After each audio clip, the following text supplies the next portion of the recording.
barring any surprises, this House is going to pass 3 bills. My question is a simple one to the Premier. Was that so hard?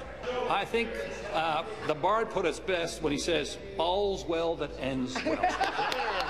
And I remain hopeful, together with my honourable colleague, the Leader of the NDP, that we can do what is necessary to reassure Ontarians that we have a strong plan of action that is in fact doing things that the NDP wanted, freezing corporate taxes, Speaker, creating a new tax category for our highest income earners. That was a spirited exchange between NDP leader Andrea Horwath and Dalton McGuinty, the Premier of Ontario, in the Ontario legislature today. It was shortly before its much contested budget was passed. Joining me for their reaction to both the budget, but maybe more importantly, the debate around this budget, is Smokey Thomas, president of the Ontario Public Service Union, an important guy, OPSEU here as it's known in Ontario. And in Toronto, Jim Doak, a regular on this show. He's managing director of Megantic Asset Management. Smokey, I'm going to start with you. Get your sense of this bill. Obviously, you probably are happy that the NDP was able to fight the government on changes to labor arbitration agreements as they relate to the public service. Are there some things where you didn't think they went far enough to support the interests of your members? Well, I think Andrea did everything she could without pulling the trigger and causing the election, so I'm quite pleased that the changes she was able to get. We're still not out of the woods as working people and as unions around some of the government's agenda. On the budget itself, I don't really see it as a budget. It's more like a spreadsheet. I don't really see job creation in there or anything like that. So, but I'm grateful Andrea put some parameters around. If they're going to try and privatize Service Ontario, they have to do some things to at least have some transparency and some oversight and some public debate if they try to go down that road and actually do that. So all in all, I still think it's a bad budget, but Andrea made it at least a little more palatable for people. Jim Doak, what's your take? You know, as someone who's investing money on behalf of clients, who's kind of looking at Ontario as a place to do business in and on behalf of other people, does this budget get us one step forward or 2 steps back? Well, Moody's has already downgraded the province of Ontario.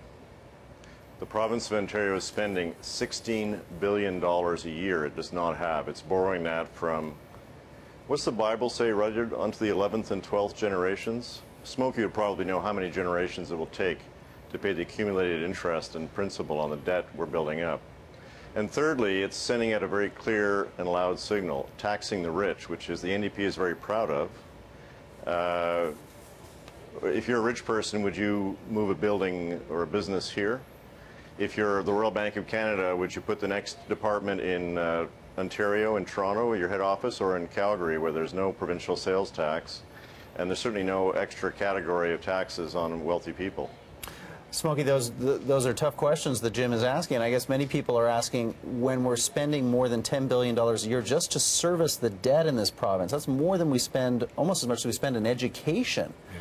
I mean, why shouldn't we have gone further with some of these austerity measures? Why shouldn't we have taken a harder look at labor arbitration, for example, and not pulled these amendments out to give the government the ability to bring down some costs for the government so that it can get back to a more sustainable funding and, frankly, spend less money pointlessly servicing the debt?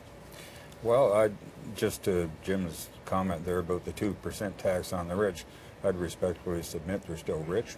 And if you're one of my members earning $40,000 a year, $35,000 a year, they'd be happy to make $500,000 a year and pay an extra 2%. So I'll take that off the table right now. The government does waste money. I couldn't agree with you, both of you more.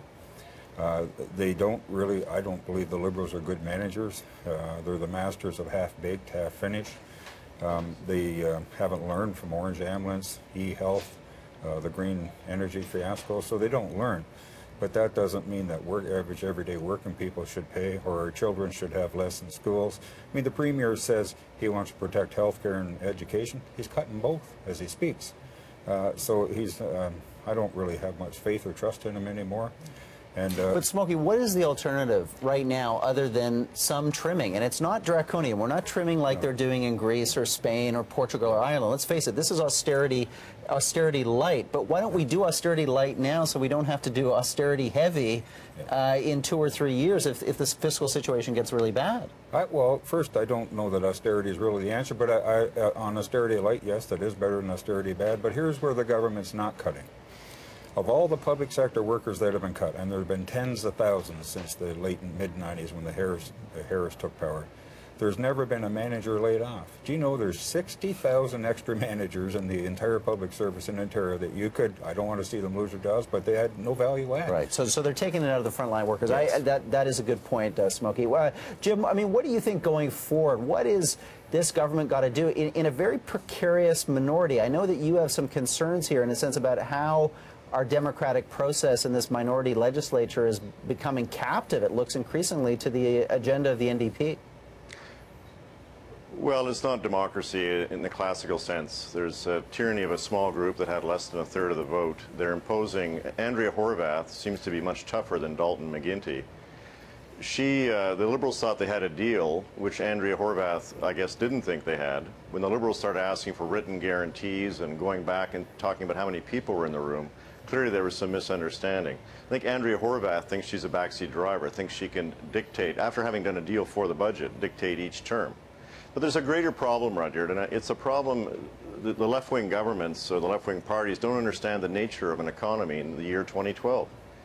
Rather than me having a debate right-wing, left-wing, let's just put it to Smokey. Smokey, there are 360,000 Canadians working in Silicon Valley. Send 3 of your members down there wearing our OPSEU t-shirts and convince some of those 360,000 people to come back to Ontario, where you've layered on extra taxes, where Ontario has more debt per capita than the province of California, the state of California, and you completely miss the nature of modern business. You can't put a fence around it and squeeze it.